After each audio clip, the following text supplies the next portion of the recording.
Audio Jungle. Audio Jungle.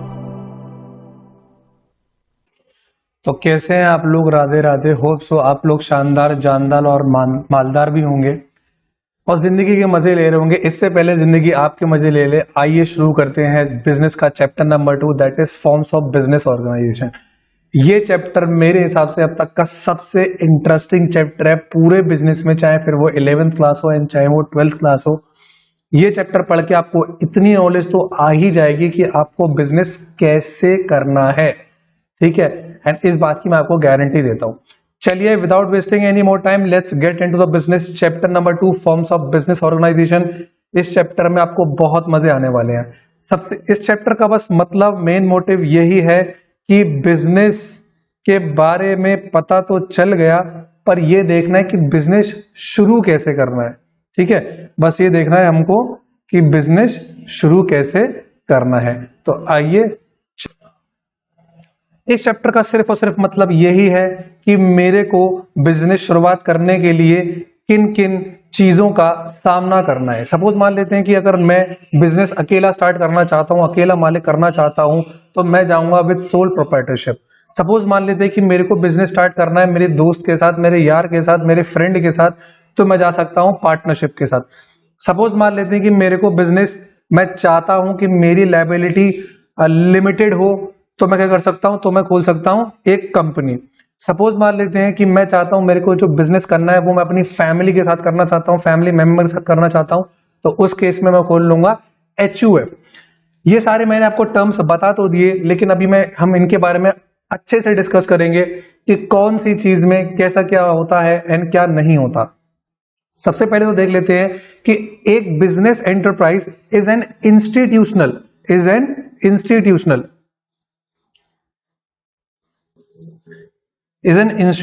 Arrangement to form any business activity.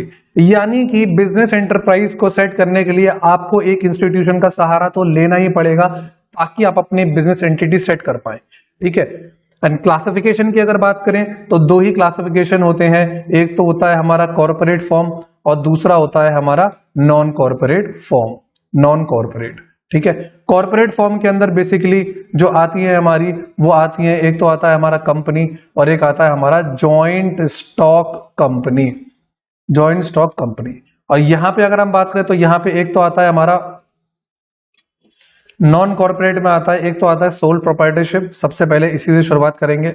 फिर आता है हमारा पार्टनरशिप फॉर्म और फिर आता है हमारा HUF, ठीक है। इन तीनों के बारे में बहुत अच्छे से पढ़ेंगे। पहले जो हमारा फोकस रहेगा वो नॉन कॉर्पोरेट ही रहेगा। तो ये सबसे पहले शुरू करते हैं सोल प्रोप्राइटरशिप से। ये इतना आम है कि आप जनरली देखते होंगे, अपने आसपास देखते होंगे आप। सपोज मान लेते हैं कि अपने पड़ोस में किराना स्टोर है, किरण किराना स्टोर, किरण के स्टोर, किरण किराना स्टोर। इसमें आप देखते होंगे एक बड़े से लाला जी बैठते होंगे जिनकी 2 इंच पेट बाहर होगा। वो क्या है? वो मालिक है वहां के। वो क्या है? वो मालिक है।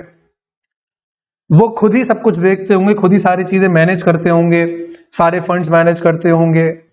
इसका मतलब ये नहीं कि वो अकेले हैं तो कोई और नहीं होगा, वहां पे सर्वेंट्स भी होंगे, पानी पिलाने वाले भी होंगे, शटर उठाने वाले भी होंगे, सब कुछ होंगे। लेकिन हम उन लाला जी को क्या कहेंगे?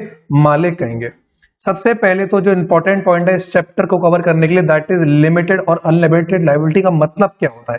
अब आप समझिए, सपोज मान लेते हैं कि ये मालिक है लाला जी, इनकी एक बैलेंस शीट बनती है, बैलेंस शीट में मान लेते हैं कि जो लायबिलिटी है वो 1 करोड़ है और जो उनके एसेट्स है, एसेट्स मान लेते हैं 50 लाख रुपीस है।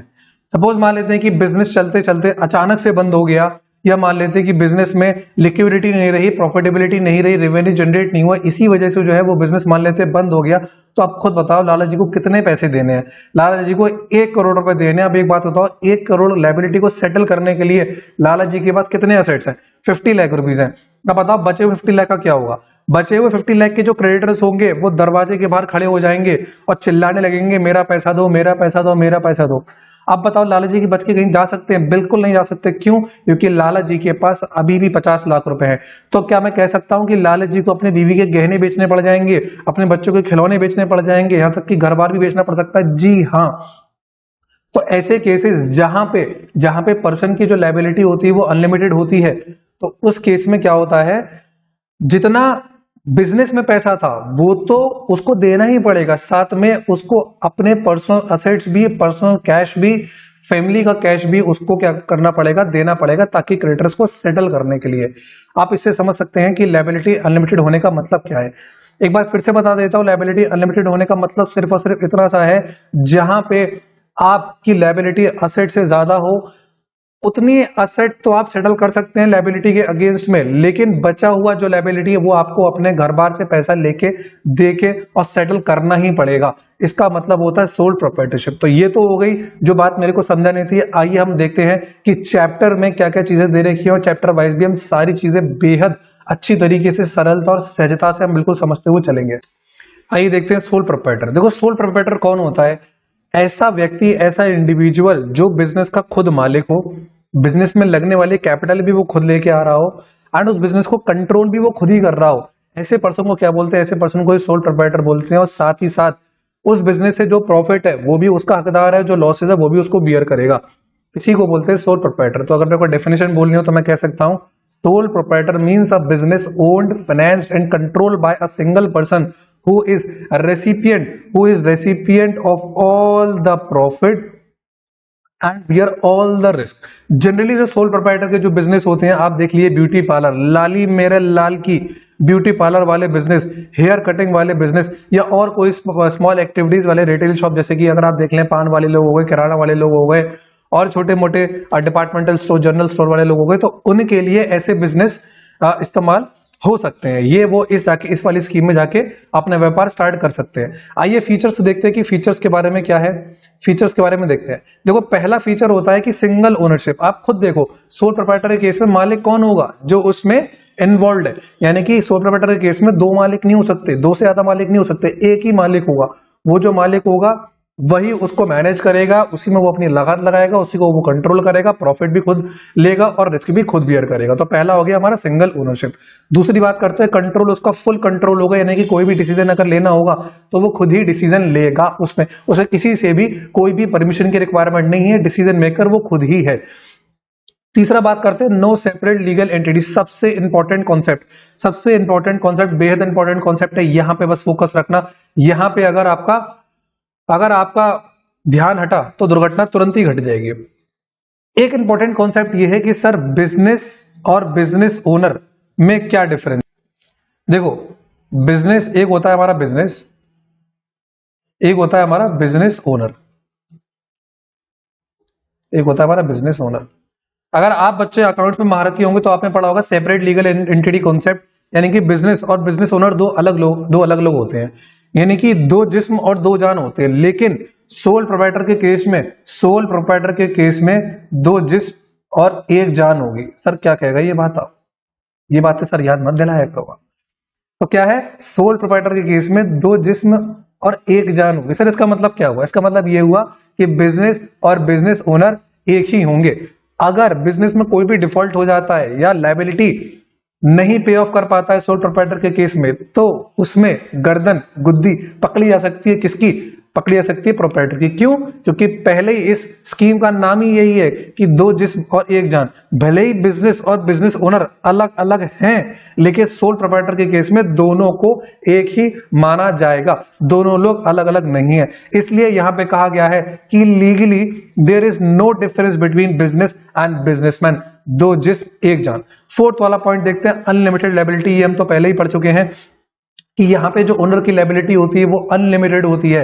अगर ऐसा केस जहां पे asset of the business sufficient नहीं है डेट को मीट करने के लिए, लायबिलिटी को मीट करने के लिए, तो ओनर की पर्सनल प्रॉपर्टी पर भी हाथ डाला जा सकता है, बिल्कुल हाथ डाला जा सकता है। क्यों? ताकि जो डेट है उनको पे ऑफ करा जाए। फिफ्थ वाला पॉइंट आता है नो लीगल फॉर्मेलिटीज। देखो, सोल प्रोप्राइटर के बिजनेस को स्टार्ट करने के लिए कोई बेसिक फॉर्मेलिटीज नहीं होती हैं। दो तीन फॉर्मेलिटीज हैं जो आपके कोर्स में नहीं, पर फिर भी बता देता हूं क्योंकि इसी बात के पैसे, वरना हम भी तुम्हारे जैसे हैं। देखो, जब भी आपको सोल प्रोप्राइटर का बिजनेस स्टार्ट करना हो ना, तो कोई फॉर्मेलिटी नहीं है। बस आपको एक छोटा सा जीएसटी रजिस्ट्रेशन लेना है, एमएसएमई का आपको सर्टिफिकेट ले लेना, अगर आपको फाइनेंसिंग करानी है बैंक से, बस ये दो ही चीज आपके पास होनी चाहिए। और तीसरी चीज आपके पास जगह होनी चाहिए। इट डजेंट मैटर कि आपकी खुद की जगह या फिर रेंट पे, बस ये तीन चीजें अगर आपके पास हैं, और इसमें अगर मैं फाइनेंस भी अगर जोड़ दूं और थोड़ा सा अगर मैन पावर भी जोड़ दूं, तो आप आराम से जो है सोल प्रोप्राइटर का बिजनेस खोल सकते हैं। इसके अलावा अगर आपको बिजनेस शटडाउन भी करना है तो भी उस शटडाउन के टाइम में भी कोई दिक्कत नहीं आ रही, क्योंकि किसी से परमिशन लेनी नहीं है, तो बड़ा आसान हो जाता है अगर आप करते हैं सोल प्रोप्राइटर के केस में।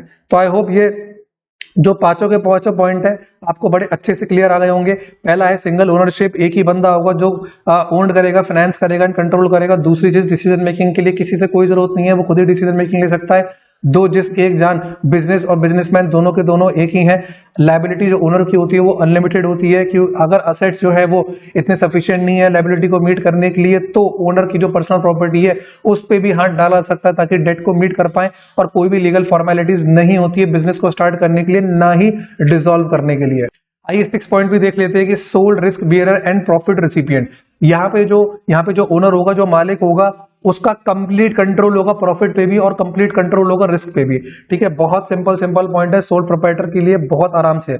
सर एडवांटेज क्या होंगे अगर मैं सोल प्रोप्राइटर स्कीम में जाता हूँ? सपोज मान लेते हैं कि आप 12th के बाद एक धंधा, एक अपना बिजनेस खोलेंगे, एंड मान लेता हूं कि ये चैप्टर आप इसीलिए पढ़ रहे हैं कि सर मैं कौन सी स्कीम में जाना चाहूंगा, सर सोल प्रोप्राइटर में जाऊंगा, पार्टनरशिप में जाऊंगा, या आने वाली और किसी में जाऊंगा। तो पहला आप ये देख लो कि अगर आप सोल प्रोप्राइटर में जाते हो तो आपके एडवांटेजेस क्या होते हैं। सबसे पहले देखते हैं easy to start and easy to close. ये अभी हमने फीचर में भी देख लिया था कि इंडिविजुअल को सोल प्रोप्राइटर से बिजनेस खोलने के लिए किसी की भी परमिशन रिक्वायर्ड नहीं है, प्लस कोई भी ज्यादा लीगल फॉर्मेलिटीज नहीं होती है, बहुत माइन्यूट सी लीगल फॉर्मेलिटीज होती है, वो भी आपके सिलेबस में नहीं दे रखा है। तो आपको सिंपल सा एक पॉइंट याद कर लेना है कि no legal formalities are required to start the business and to close the business. बस कंडीशन ये है कि बिजनेस बंद करते टाइम आपके डेट जो है वो पे आउट हो जाने चाहिए, वरना फिर बात वही हो जाएगी, आपकी लायबिलिटीज फिर से अनलिमिटेड ही मानी जाएगी। दूसरा है क्विक डिसीजन मेकिंग। आप खुद सोचो, जब आप एक सोल ट्रेडर होगे, जब आप सोल ट्रेडर हो तो आपको किसी से कंसल्ट करने की जरूरत नहीं है किसी भी डिसीजन मेकिंग को लेके। आप खुद ही इतने सक्षम हो कि आप खुद ही डिसीजन मेकिंग कर पाओ। तीसरी बात करते हैं सीक्रेसी। जब आप खुद अकेले काम कर रहे होते तो चीजों की कॉन्फिडेंशियलिटी बहुत अच्छे से मेंटेन हो सकती है। सपोज मान लेते हैं कि मेरा खुद का किराना स्टोर है, मैं कभी भी अपने किराना स्टोर में मैंने कौन कौन सा आइटम रख रखे या फिर कौन कौन सी चीजों को मैं किस भाव में बेच रहा हूँ, ये मैं किसी को भी डिस्क्लोज नहीं करूंगा। क्यों? क्योंकि यहाँ पे कॉन्फिडेंशियलिटी अच्छे से मेंटेन करी जा सकती है। देखो, जितने मुंह उतनी बातें होती हैं, जब मुंह ही एक है तो बातें कहां से ज्यादा हो सकती हैं। ठीक है, आई होप सो आपको बहुत अच्छे से समझ में आ रहा होगा। फोर्थ पॉइंट देखते हैं, डायरेक्ट इंसेंटिव। देखो, जब कोई इंडिविजुअल खुद मेहनत कर रहा है, मुझे खुद बताओ, उसका रिवॉर्ड भी वो खुद ही लेगा। ठीक है, तो क्या डायरेक्ट इंसेंटिव है। मैं अगर अपने बिजनेस में अच्छे से काम कर रहा हूं, लगन से काम कर रहा हूं, तो उससे आने वाला रिवॉर्ड का भी हकदार मैं ही हूं। मैं किसी को भी वो अपना प्रॉफिट या अपना रिवॉर्ड शेयर नहीं करने वाला। फिफ्थ पॉइंट आता है पर्सनल टच। फिफ्थ पॉइंट आता है हमारा पर्सनल टच। हमने इजी टू स्टार्ट कर लिया, क्विक डिसीजन कर लिया, सीक्रेसी कर लिया, डायरेक्ट इंसेंटिव कर लिया, पर्सनल टच। पर्सनल टच के अंदर होता है कि the soul trader can maintain personal contact with his customers and employees. यानी कि आप डायरेक्ट फोन लगा के बोल सकते हैं कितना धनिया चाहिए, कितना आलू चाहिए, कितना मिर्च चाहिए, सब कुछ आप फोन पे डायरेक्ट कॉन्टैक्ट कर सकते हैं कस्टमर से। आपको किसी की भी कोई भी जरूरत नहीं है। और 6 पॉइंट आता है सोशल यूटिलिटी। 6 पॉइंट आता है हमारा social utility. It provide employment to person with limited money who are not interested to work under others. It prevents concentration of wealth in few hands. ऐसे लोग जो किसी के अंदर सर्विस करना नहीं चाहते या कोई भी काम किसी के अंडर नहीं करना चाहते, तो उनके लिए सबसे बेस्ट स्कीम जो है और वो यही है। ये आपको एम्प्लॉयमेंट प्रोवाइड कराएगी, साथ ही साथ 2-3 लोगों को और भी एम्प्लॉयमेंट करा सकती है। तो मेरे हिसाब से तो अगर किसी एक इंसान को ज्यादा बड़ा बिजनेस नहीं खोलना है तो वो सोल प्रोवाइडर के में जा सकता है। सर आपने ऐसा क्यों कहा कि ज्यादा बड़ा बिजनेस नहीं खोलना है? वो हम धीरे धीरे आगे सीखते रहेंगे। एंड आई होप जब आप सारी स्कीम पढ़ लेंगे तो आपको अच्छे से क्रिस्टल क्लैरिटी आ जाएगी कि आपको अगर कोई बिजनेस खोलना है या फिर आपको किसी को सजेस्ट करना है। देखो, अब आप हो गए कॉमर्स वाले, जब आप एक कॉमर्स वाले हो गए तो अब आप हो गए 11th में तो छोटे मुंशी हो गए। जब आप छोटे मुंशी हो गए तो आपको मार्केट में बहुत सारे ऐसे लोग मिलेंगे जो आपसे कहीं ना कहीं राय मांग सकते हैं, मशवरा मांग सकते हैं कि बताओ हमारे बिजनेस में ये दिक्कत आ रही है या हमको कौन सा बिजनेस खोलना चाहिए। तब आपकी ये नॉलेज काम आएगी और तब आपको ये अच्छे से बताना है कि भाई साहब ये वाला बिजनेस आप इस स्कीम में खोलो और मजा आ जाएगा आपको। ठीक है, अब एक बार देख लेते कि सर हमने फीचर्स भी देख लिए, हमने जो है वो लिमिटेशन, हमने जो मेरिट्स भी देख ली। सर लिमिटेशन बताओ, सर सोल प्रोप्राइटर के क्या कोई लिमिटेशन भी हो सकते हैं? बिल्कुल हो सकते हैं। देखो, पहला जो लिमिटेशन हो सकता है, पहला जो लिमिटेशन होगा वो होगा लिमिटेड फाइनेंशियल सर्विस। भाई पहले तो देखो उठ के बैठ जाओ, लेट के पढ़ाई होती नहीं है। इसका मतलब ऐसा नहीं है कि आप YouTube पे क्लासेस देख रहे हो तो आप आराम से लेट के बैठ जाओगे। और ना थोड़ा सा मुंह ठीक रखा करो, ये गुस्से में बैठे रहते हो कि पढ़ाई कर रहे हैं। ठीक है, पढ़ाई कितनी देर करनी है? 8 घंटे पढ़ाई करनी है, 8 घंटे सोना, 8 घंटे मस्ती करनी है। कौन सी ज्यादा पढ़ाई है? ठीक है, कोई भी चीज दुनिया में परमानेंट नहीं है। अभी आपको ऐसा लग रहा है ना कि थोड़ा सा डिफिकल्टी हो रही है पढ़ाई करने के लिए, कुछ टाइम बाद आप सोचोगे कि मैंने ये थोड़ा बहुत जो कर लिया है ना उससे मुझे बहुत कुछ मिल रहा है। ठीक है, तो सब कुछ परमानेंट नहीं है। भगवान का नाम लो और धीरे धीरे आगे बढ़ते रहो। तो पहले देखते हैं लिमिटेड फाइनेंशियल सर्विसेज। आप खुद सोचो, आप एक बिजनेस करने जा रहे हो तो आप कितना बिजनेस कर पाओगे? आप मुझे बताओ, आपके पास कितने रखे होंगे जेब में? 10,000 वाली 10,000 की जड्डू गड्डी होगी वो राइट वाले पैजामे की जेब में रखे होंगे, और 10,000 की जो लेफ्ट वाले में, तो 20,000 होगा, या मान लेते हैं 2 लाख रुपए भी होगा। तो आपके पास जब भी आप सोल प्रोप्राइटर का बिजनेस खोलेंगे तो सबसे पहले दिक्कत आती है फाइनेंसिंग की। क्यों? क्योंकि आप उतना ही पैसा जनरेट कर सकते हो जो आपके पास है, जो आपके फ्रेंड्स के पास है थोड़ा बहुत, हालांकि फ्रेंड्स देते नहीं है, या आपके पेरेंट्स के पास है। बस इतना ही आप फंड्स इकट्ठा कर सकते हो, और इसी फंड में जो छोटा मोटा बिजनेस स्टार्ट हो पाएगा, किराने का हो गया, मेडिकल का हो गया, बस वो आप बिजनेस अपना कर सकते हो। तो क्या है? Limited financial services. ठीक है, बाकी आप बोरोइंग कैपेसिटी पे जाओगे तो आपको लोन भी मिल सकता है, लेकिन जनरली सोल प्रोप्राइटर के जो लोग होते हैं वो रिस्क कम लेना पसंद करते हैं। ठीक है, रिस्क कम लेना पसंद करते हैं। अब आप कहोगे सर रिस्क क्यों कम लेना पसंद करते हैं? सब कुछ यहीं पर ही बता दें, कुछ आगे के लिए नहीं छोड़ोगे क्या? चलो बता देता हूं। देखो, जब एक सोल प्रोप्राइटर होता है वो बिजनेस करता है तो वो बोरोइंग कैपेसिटी, डेट को कम रखना चाहता है। क्यों कम रखना चाहता है? क्योंकि उसको पता है कि मैंने नया नया बिजनेस स्टार्ट करा है, अगर ये बिजनेस नहीं चला तो मेरा डेट कौन पे करेगा। ठीक है, क्योंकि ऐसा ना हो कि बिजनेस के चक्कर में बीवी और बच्चे दोनों को बेचना पड़ जाए। समझ रहे हैं आप? फिर देखते हैं लिमिटेड मैनेजरियल एबिलिटी। आप मुझे खुद बताओ, जो हमारा सोल ट्रेडर होता है, क्या वो सारी ही चीजों में अच्छा हो सकता है? मैं आपको इसका बेस्ट एग्जांपल देता हूं। एक हमारे सबसे बड़े इंटरनेशनल रहे धीरू भाई अंबानी जी। धीरू भाई अंबानी जी, ठीक है, इनके दो क्या थे? दो थे इनके पुत्र थे। एक तो निकल गए इनके सपूत। वो कौन थे? मुकेश अंबानी जी। और दूसरे हो गए कपूत। ठीक है, अब सर कपूत क्यों कह रहे हैं? क्योंकि एक बेटे ने क्या करा, एक बेटे ने बिजनेस में जो थे वो 4 चांद लगा दिए। आज मेरे ख्याल में ऐसा कोई शायद सेगमेंट नहीं है, कोई प्रोडक्ट नहीं है जिसमें मुकेश अंबानी जी डील ना कर रहे हो। और दूसरी है अनिल अंबानी जी, उनको जो दिया गया था वो भी सारा का सारा उन्होंने डेट में गवा दिया। आज ये नौबत है कि उनका दिवाला निकल चुका है, कभी भी अरेस्टिंग उनकी हो सकती है। ठीक है, तो दूसरा क्या है? Limited managerial ability. ये डिपेंड करता है कि आप जो बिजनेस कर रहे हैं या आपको इनहेरिटेंस में जो बिजनेस पड़ा है कि मिला है, क्या आप उतने उसमें कैपेबल हैं कि आप सारी की सारी एक्टिविटीज को अकेले मैनेज कर पाए। ये सबके केस में परफेक्ट नहीं होता। कुछ तो कम्युनिकेशन में अच्छे होते हैं, तो कुछ माल बेचने में अच्छे होते हैं, कुछ दोनों में ही अच्छे होते हैं। तो दूसरा क्या है? मैनेजरियल एबिलिटी कम है। या तो आपको कोई ऐसे एक्सपर्ट्स भी रखने पड़ेंगे, फिर बात तो वही, आपका एक्सपेंडिचर इतना हो जाएगा कि सोल प्रोप्राइटर में प्रॉफिट ही नहीं बचेगा आपको। तीसरा देखते हैं अनलिमिटेड लायबिलिटी। ये एक लिमिटेशन है। सर लिमिटेशन क्यों है? लिमिटेशन यही है ना कि सोल प्रोप्राइटर है, सोल ट्रेडर होता है ना, पहली बात तो वो रिस्क कम लेना चाहता है। ठीक है, वो कॉस्ट टू कॉस्ट में माल बेच देगा, या फिर उतना ही माल लेके आता है जितना उसका बिक सकता है। क्यों? क्योंकि उसको पता है यार कि अगर मेरा मैटर जो है वो रिस्की अगर हो गया, अगर मेरी लायबिलिटी असेट से अगर ज्यादा हो गई, तो मेरे को अपनी पर्सनल प्रॉपर्टी भी देनी पड़ सकती है अपने डेट को पे करने के लिए। फोर्थ आता है अनसर्टेन लाइफ। देखो, आप मुझे खुद बताओ कि मान लेते हैं कि मैं एक किराना स्टोर चला रहा हूं। अब बात सुनो, या मैं नहीं लेता हूं, कह रहा हूं कोई और एक किराना स्टोर चला रहा है। लाला जी जो है वो किराना स्टोर चला रहे हैं। सपोज मान लेते हैं कि वो इस उम्र पे किराना स्टोर चला रहे हैं कि उनका एक पैर कवर में है तो दूसरा पैर किस पे है? केले के छिलके पे है। एक पैर कवर में तो दूसरा पैर किसमें? केले के छिलके पे। सपोज मान लेते हैं 3 दिन बाद वो टै बोल जाते हैं। टै का मतलब क्या है? ऊपर भगवान को प्यारे हो जाते हैं। तो आपने देखा होगा जनरली आपके आसपास कोई दुकानें बंद रहती होंगी, तो आप पूछते हैं कि ये दुकान बंद क्यों है, तो आप उसमें कहते हैं कि फला के इंसान की क्या है, फला इंसान नहीं रहे इसलिए उनकी दुकान बंद है। तो अगर सोल प्रोप्राइटर के केस में अगर उसकी डेथ हो जाती है, या वो क्या है पगला जाता है, पगलेट हो जाता है, या फिर वो बीमार पड़ जाता है, तो उस केस में उसका बिजनेस इफेक्ट हो सकता है। दुकान जितने दिन बंद रहेगी उतने दिन सेल जनरेट नहीं होगी, उतने दिन का प्रॉफिट नहीं होगा। ये हो सकता है कि अगर आप भगवान को प्यारे हो जाएं तो वो दुकान भी हमेशा हमेशा के लिए बंद हो सकती है। तो अनसर्टेन लाइफ है। आपकी जिंदगी ही आपके बिजनेस पे बिजनेस को डिपेंड करती है। फिफ्थ आता है हमारा लिमिटेड स्कोप फॉर एक्सपेंशन। आप मुझे खुद बताओ, एक लाला जी जो किराना स्टोर पे बैठे हैं वो कितनी ब्रांचेस खोल लेंगे, आप मुझे खुद बताओ।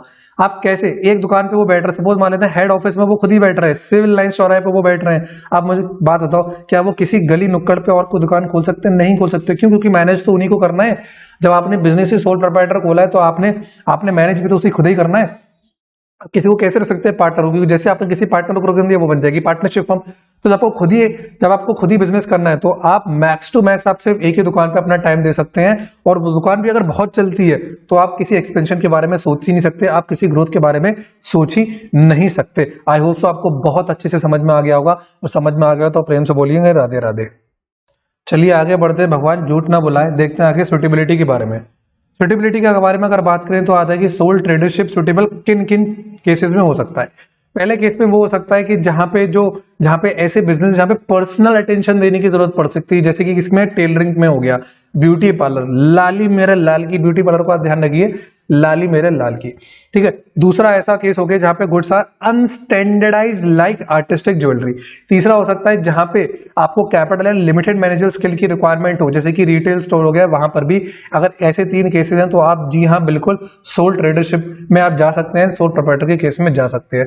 बिल्कुल दिक्कत वाली बात नहीं है कोई, बस भगवान का नाम लेते रहो, हिम्मत रहो और आगे बढ़ते रहेंगे।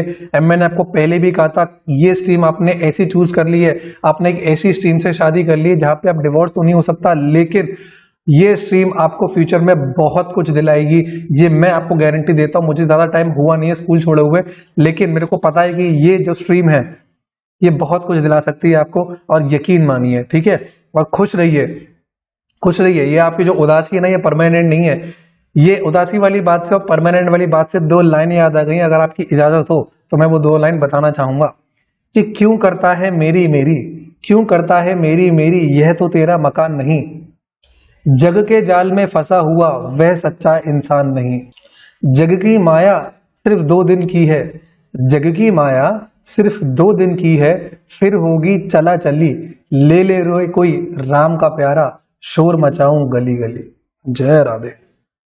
तो सोल प्रोप्राइटर हम बड़े अच्छे से कंप्लीट कर चुके हैं। अभी भी किसी को दिक्कत है तो आप कमेंट सेक्शन में अपने डाउट बता सकते हैं, मैं विद इन 24 आवर्स उसको एंटरटेन करूंगा। चलिए अब देखते हैं एचयूएफ के बारे में। अब हमारा पॉइंट आता है joint Hindu family business. Sir ये कौन सा बिजनेस है सर? इसमें हिंदू भी आ गया, जॉइंट भी आ गया, फैमिली में आ गया। देखो आपने देखा होगा कि पहले क्या होता था, अभी भी कुछ घर में होता है लेकिन ज्यादातर नहीं होता। एक घर होता है, बड़ा सुंदर घर होता है, एक्चुअली में घर वही होता है जिसके अंदर चाचा ताऊ, ठीक है, बड़े चाचा बड़े ताऊ भी होते हैं, सब लोग, उनकी वाइफ, उनके कई सारे बच्चे, सब लोग साथ में रहते हैं, साथ में रहते हैं, साथ में खाना बनाते हैं और साथ में बिजनेस करते हैं, ठीक है। तो ऐसे घर जो सब लोग साथ में रहते हैं और साथ में अगर बिजनेस करते हैं तो उनको बोला जाता है एचयूएफ। एक चीज को मैं करेक्ट करना चाहता हूं, एचयूएफ के लिए साथ घर में रहने की जरूरत नहीं है, साथ में खाना खाने की जरूरत नहीं है। फैमिली मेंबर्स जिनका ब्लड रिलेशन हो या वैसे ही क्लोज फैमिली रिलेटिव्स अगर साथ में बिजनेस करते हैं तो वो एचयूएफ क्रिएट कर सकते हैं और एचयूएफ में भी काम कर सकते हैं। सर टैक्सेबिलिटी पे क्या फर्क पड़ रहा है? सर आप चार्टर्ड अकाउंटेंट तो कुछ तो बताओ। सर हमें फायदा क्या फिर आपसे पढ़ने का? बेटा टैक्सेबिलिटी पे कोई फर्क नहीं पड़ता। जो टैक्सेबिलिटी सोल प्रोप्राइटर यानी कि इंडिविजुअल के केस में होती है, वही जो टैक्सेबिलिटी होती है वो एचयूएफ के केस में भी होती है, ठीक है। आप समझ गए? यानी कि वही स्लैब रेट जो होगा वो इंडिविजुअल के केस में होगा, वही स्लैब रेट टैक्स का जो होगा एचयूएफ के केस में होगा। आपके लिए इंपॉर्टेंट नहीं है, बस एक चीज मैंने आपको बता दिया कि फर्क कहीं नहीं पड़ता, ठीक है। सर अब आप मुझे एक बात बताओ, मान लेते हैं एक नया बेबी हो गया घर में, सर क्या वो भी मेंबर बन जाएगा? जी हाँ बिल्कुल, वो भी मेंबर बन जाएगा, वो भी बिल्कुल मेंबर हो जाएगा उस बिजनेस का, ठीक है। यानी कि मान लेते हैं दो जन हैं, एक मियां है और एक बीवी है, ठीक है, एक है बीवी। अगर मान लो एक बच्चा हो जाए तो आंख खोलते ही वो कहेगा अपने पिताजी से मेरा हिस्सा कहां है। तो इसका मतलब क्या है? आंख खोलते ही, इस दुनिया में आते ही वो भी एचयूएफ का क्या बन जाएगा? एक हकदार बन जाएगा, एचयूएफ का हकदार बन जाएगा। सर इस बिजनेस में होता क्या है? देखो इस बिजनेस में पहली बात तो सिर्फ और सिर्फ हिंदू ही कवर होंगे। सर मुस्लिम भाई हमारे क्यों कवर नहीं होंगे? उनके लिए अपना मुस्लिम लॉ है, ये हिंदू का लॉ है, इसलिए यहाँ पे जो है जितने भी सारे हैं वो हिंदू कवर होंगे। फैमिली कवर होंगी बेसिकली जो अनडिवाइडेड हो, यानी कि जिनमें बंटवारा ना हुआ हो, ऐसी फैमिली जो अनडिवाइडेड हो वो यहाँ पे कवर होंगी। और यहाँ पे मैनेजर कौन होगा सर बिजनेस का? जब बहुत सारे लोग होते हैं तो इसको मैनेज कौन करेगा? मैनेज करेगा सबसे बुजुर्ग इंसान, यानी कि दद्दू। जो हमारे दद्दू होंगे वो करेंगे इस बिजनेस को मैनेज। और दद्दू को क्या बोला जाएगा? दद्दू को बोला जाएगा कर्ता। जी हाँ, ये बड़ा आप ध्यान रखना, कर्ता। कर्ता सिर्फ और सिर्फ HUF के अंदर ही आएगा और कर्ता इसके अलावा कहीं पर भी नहीं आएगा। सर इसकी मेंबरशिप बेसिस क्या है? सर मेंबरशिप पाने की, यानी कि HUF के अंदर मेंबरशिप की बेसिस क्या है भाई?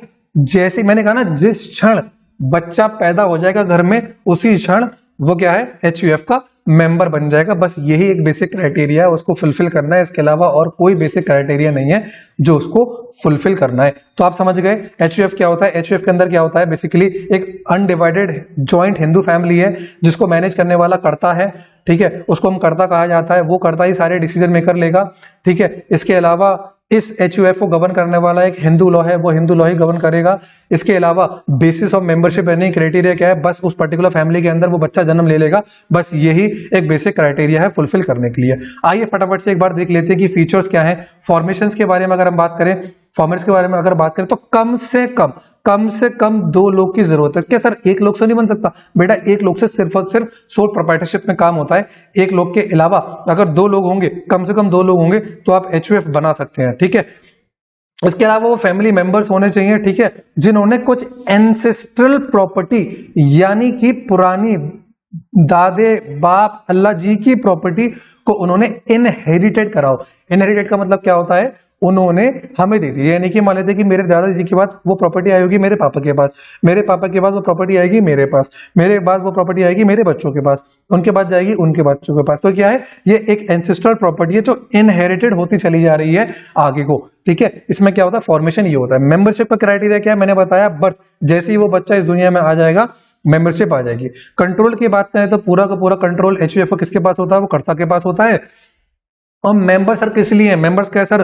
खाली मजीरा हिलाने के लिए नहीं बेटा, मेंबर्स खाली अपनी राय देने के लिए, यानी कि जो करता है वो सुनेगा सबकी लेकिन करेगा अपने मन की, बस इतना आप समझ लो। लायबिलिटी की अगर बात करें तो भाई जो डिसीजन मेकर होता है ना, लायबिलिटी उसी की होती है। तो कर्ता की जो लायबिलिटी होगी वो अनलिमिटेड होगी, लेकिन अदर मेंबर्स वो तो खाली सिर्फ ज्ञान दे रहे हैं, तो ज्ञान देने के लिए हम सिर्फ उनकी लायबिलिटी अनलिमिटेड नहीं कर सकते। मेंबर्स की लायबिलिटी लिमिटेड है to the extent of their share in the property, यानी कि उस प्रॉपर्टी में जो एंसेस्ट्रल प्रॉपर्टी सिर्फ जिसमें उतना जितना शेयर होगा उनका, बस उतना ही वो कंट्रीब्यूट कर सकते हैं अगर लायबिलिटी के लिए।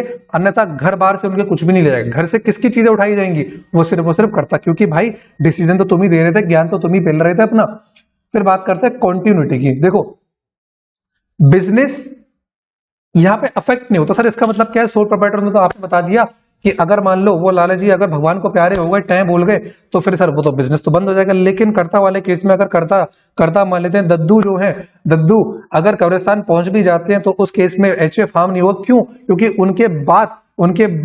इनके बाद जो सबसे सीनियर मेल मेंबर होगा, जो सबसे सीनियर मेल मेंबर, देखिए यहां पे लिखा हुआ है, उनके बाद सबसे जो सीनियर मेल मेंबर होगा उनको हम कर्ता बना देंगे। उनको हम क्या कर देंगे? उनको हम कर्ता बना देंगे। तो समझ गए आप अच्छे से कॉन्टिन्यूटी के बारे में कि HUF के अंदर बिजनेस हार्म नहीं होता। कर्ता के जाने के बाद जो सीनियर मेल मेंबर होगा, उनके बाद जो सीनियर मेल मेंबर होगा, उन्हीं को ही हम क्या करेंगे? कर्ता बना देंगे। फिर बात करते हैं माइनर मेंबर के बारे में। माइनर मेंबर की भी चर्चा 2-3 जगह हम लोगों ने करी थी। Sir A minor can also become full fledged member of family business. सबसे इंपॉर्टेंट पॉइंट है जिसमें से MCQs बन जाते हैं, क्योंकि यहां पे पार्टनरशिप में और HUF में एक कॉन्फ्लिक्ट होता है कि वहां पे माइनर जो है वो पार्टनर नहीं बन सकता। पार्टनर तब बन सकता है जब सारे जो पार्टनर है उनकी सहमति हो, प्लस सिर्फ और सिर्फ वो बेनिफिशियरी हो सकता है इन केस ऑफ प्रॉफिट। जबकि माइनर HUF के केस में फुल फ्लेज्ड मेंबर बन सकता है। जी हाँ, फुल फ्लेज्ड मेंबर बन सकता है, यानी कि प्रॉफिट एंड लॉस दोनों वो ही शेयर करेगा। सर कहां से करेगा? वो दद्दू जाने और वहां के मेंबर जाने, हमें उनसे कोई भी लेना देना नहीं। आई गेस मेरी थोड़ी सी शर्ट जो है वो फेडेड हो रही है, गेस ग्रीन मैंने पहन लिया है इसलिए। खैर कोई बात नहीं, आप बस खाली मेरी आवाज सुनो और मेरी शक्ल देखो, बस कपड़े से क्या ही फर्क पड़ता है, ठीक है। मेरिट के बारे में बात लेते हैं। अच्छा, एक कहावत थी ना लोगों की, जो पहले की कहावत थी कि यहाँ जो तुमने कमाया है, यहाँ जो तुमने कमाया वो यहीं का यहीं रह जाएगा, ऊपर क्या लेके जाओगे। तो बेटा वही पढ़ रहे हैं कि यहाँ छोड़ने के लिए भी तो पहले कुछ कमाना पड़ेगा ना। अब अभी तो हम फकीर हैं, अभी तो हम वो फकीर हैं जो हमें पैसे से हमें प्रेम ही नहीं है, हमें क्या है लालच ही नहीं किसी चीज का। तो पहले हम कमाएंगे, फिर जब जाएंगे तो छोड़ के जाएंगे, ठीक है, ताकि आगे वो इनहेरिटेड हो पाए किसी के लिए। तो आइए सबसे पहले देख लेते हैं, मेरिट्स के बारे में देख लेते हैं। इफेक्टिव कंट्रोल, देखो इफेक्टिव कंट्रोल यहाँ पे किसका कंट्रोल रहेगा? एब्सोल्यूट जो डिसीजन मेकिंग पावर रहेगी, एब्सोल्यूट जो कंट्रोल रहेगा वो किसका रहेगा? कर्ता। क्यों? क्योंकि कर्ता इज द डिसीजन मेकर। बाकी सर मेंबर्स क्या करेंगे? वो सिर्फ और सिर्फ एडवाइस देंगे, वो सिर्फ और सिर्फ ज्ञान ही देंगे। सेकंड बात करते हैं कॉन्टिन्यूड बिजनेस एग्जिस्टेंस। यहां पे अगर कर्ता जो है वो खत्म हो जाता है, या कर्ता जो है वो सटिया जाता है, या कर्ता जो है वो बीमार पड़ जाता है, तो उस केस के अंदर मैंने क्या बताया था, जो उसके बाद सीनियर जो मेंबर होगा, सीनियर एल्डेस्ट जो मेंबर होगा, वो उसकी जगह ले लेगा और उसी को हम कर्ता मान लेंगे। फिर उसके पास जो है एब्सोल्यूट डिसीजन मेकिंग पावर आ जाएगी। थर्ड में हम बात करते हैं लिमिटेड लायबिलिटी। भाई देखो, जो liability of all the members है ना, वो रहेगी लिमिटेड एक्सेप्ट कर्ता। क्यों? क्योंकि कर्ता के पास डिसीजन मेकिंग पावर है, तो डिसीजन लोगे, डिसीजन दोगे, ज्ञान दोगे, तो उसका जुर्माना भी तुम्ही को भुगतना पड़ेगा। तुम्हारे घर के बर्तन ही बेचे जाएंगे अगर तुम लायबिलिटी पे ऑफ नहीं कर पाए। तो एक एमसीक्यू यहां से जुड़ता है, एक एमसीक्यू बनता है, फटाफट ध्यान दो। पहले उठ के बैठो, आराम से बैठो, पहले लेट जाते हो आराम से, पहले उठ के बैठो। सर मेंबर्स की लायबिलिटी लिमिटेड, कर्ता की लायबिलिटी अनलिमिटेड। सीक्रेसी की अगर बात करें तो एचयूएफ के अंदर भी सीक्रेसी मेंटेन करी जा सकती है। क्यों? क्योंकि डिसीजन मेकिंग की पावर जो है कर्ता के पास है, बाकी तो सारे अपने फैमिली मेंबर्स है ना, तो बाहर बात जाने नहीं वाली है, घर की बात घर में ही रहेगी। तो यहां पर भी सोल प्रोप्राइटर के केस में भी सीक्रेसी मेंटेन हो सकती है, साथ ही साथ एचयूएफ के केस में भी सीक्रेसी हमारी मेंटेन हो सकती है।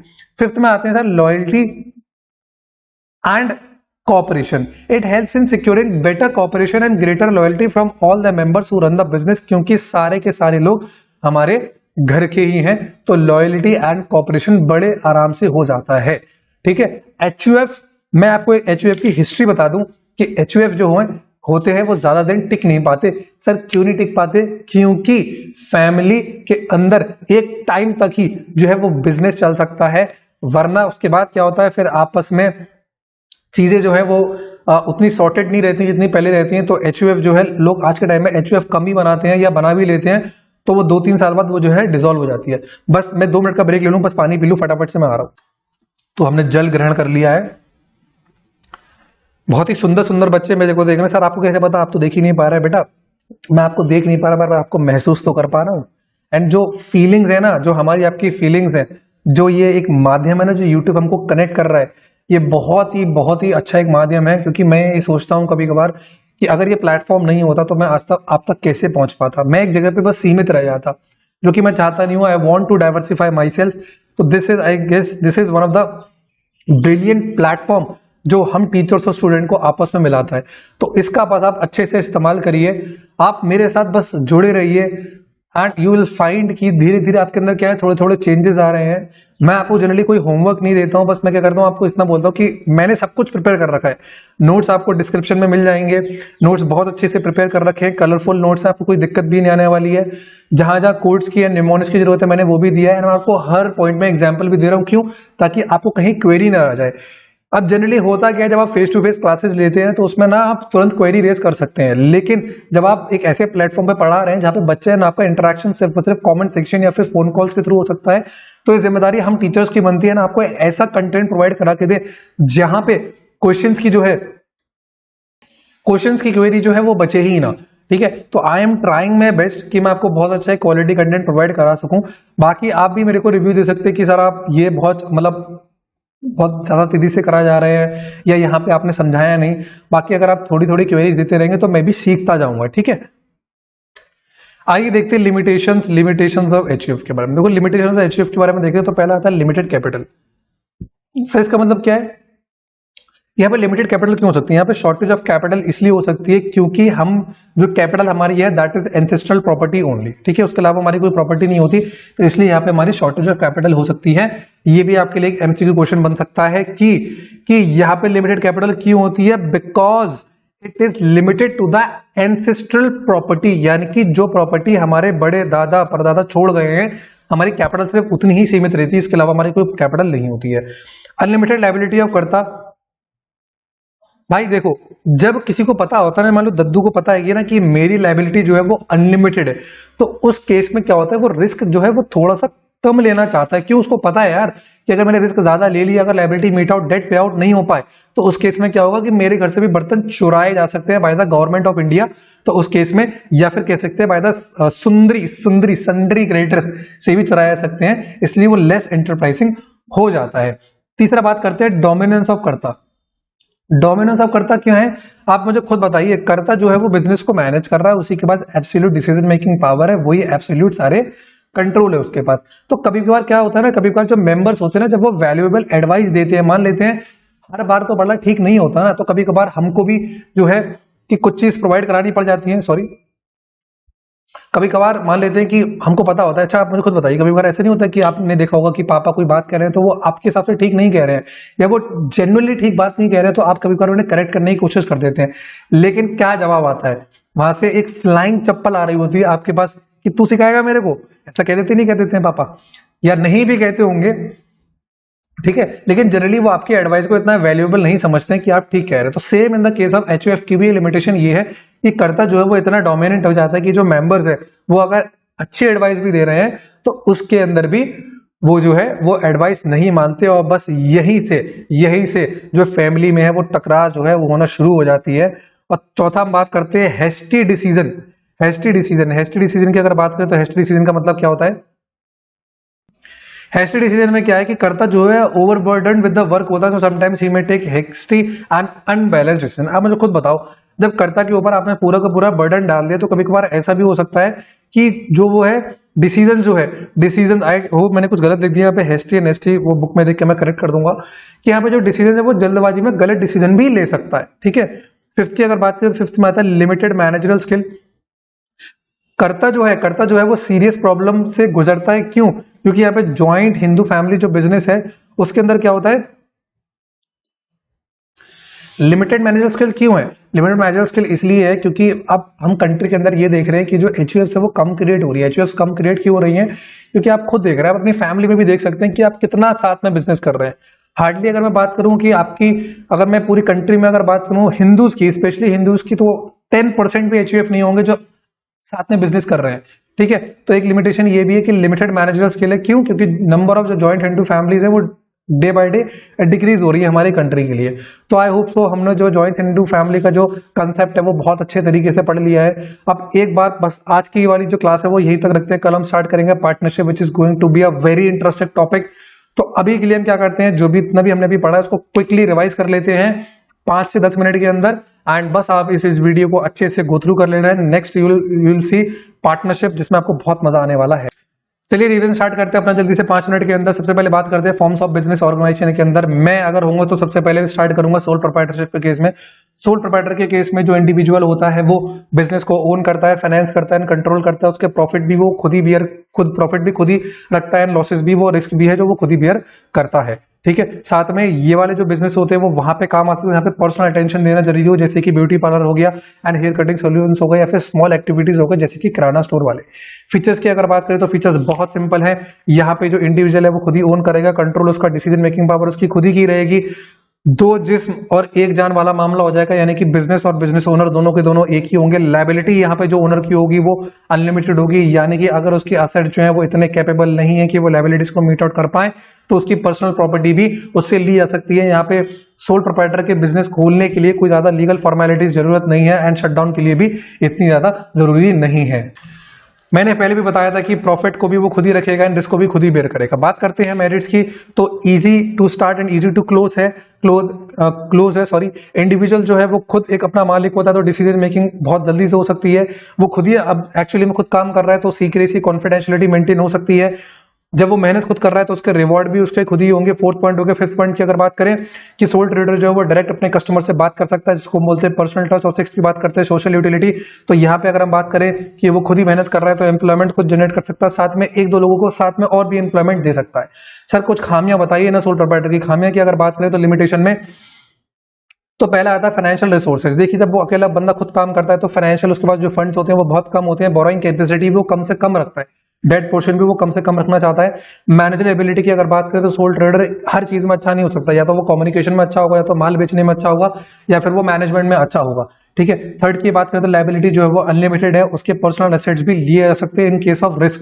अनसर्टेन लाइफ की अगर बात करें कि अगर वो इंडिविजुअल उसकी डेथ हो जाए, या फिर वो पागल हो जाए, या फिर वो इल हो जाए, तो उसका बिजनेस जो है वो हार्म हो सकता है, अफेक्ट हो सकता है। क्यों? क्योंकि उसकी उतने दिन दुकान जो है वो बंद रहेगी। बहुत जल्दी जल्दी रिवीजन करा रहा हूँ, प्लीज ये वाला जो रिवीजन है वो तभी सुनना जब आपने पहले की क्लास देख ली हो, वरना ये रिवीजन आपके बाउंसर मारेगा।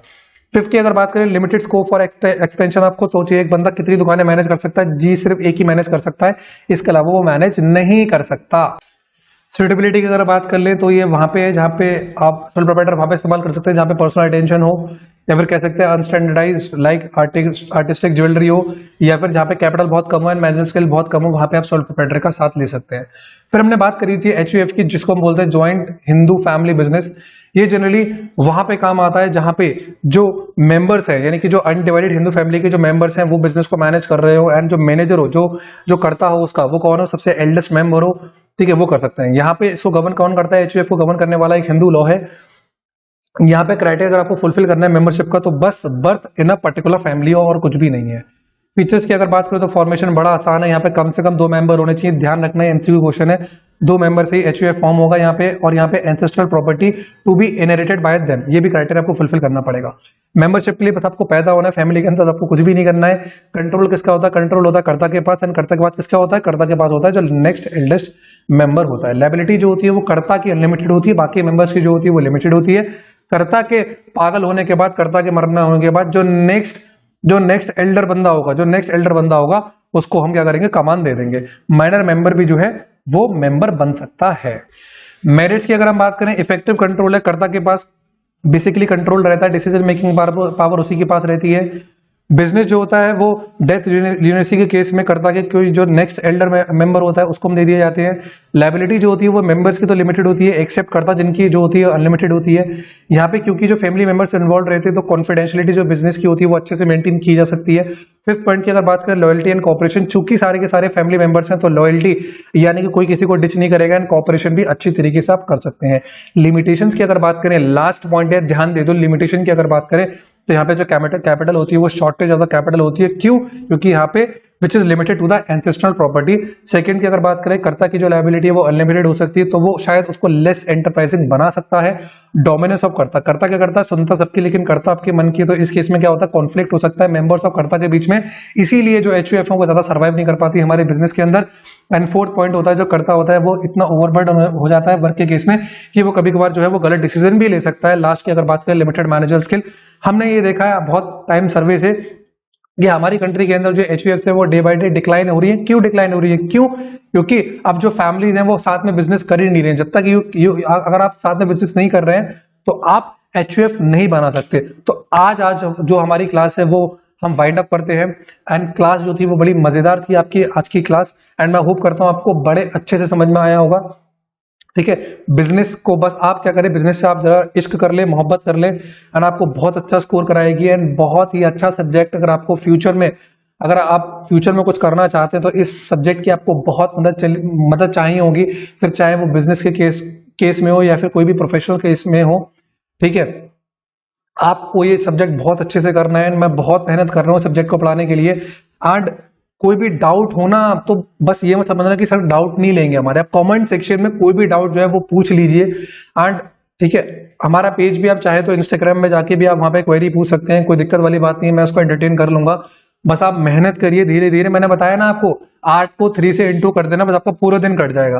आपको 8 घंटा सोना है, 8 घंटा आपको जी भर के रज के आपको मेहनत करनी है, और 8 घंटा बस आपको पढ़ाई करनी है। बस आप इतना कर लो। ये एक रूल है मेरे, इसको कहते हैं ना रूल 8/3। ये रूल है जिसको मैंने भी इस्तेमाल करा था, एंड मैंने बड़े अच्छे से फर्स्ट अटेम्प्ट में अपने सारे सीए एग्जाम्स क्लियर करे हैं। एंड मैं चाहता हूं आप भी इसको अच्छे से अपने रगों में, अपने खून में दौड़ा लो। 8/3 रूल जो अर्जुन सर ने बताया था, and you are going to be successful very soon, I guarantee you this. ठीक है, तो तब तक के लिए राधे राधे। एंड मस्ती करते रहिए, मौज करते रहिए, खूब सारी पढ़ाई करिए, अच्छा हेल्दी खाइए, and bye bye, take care.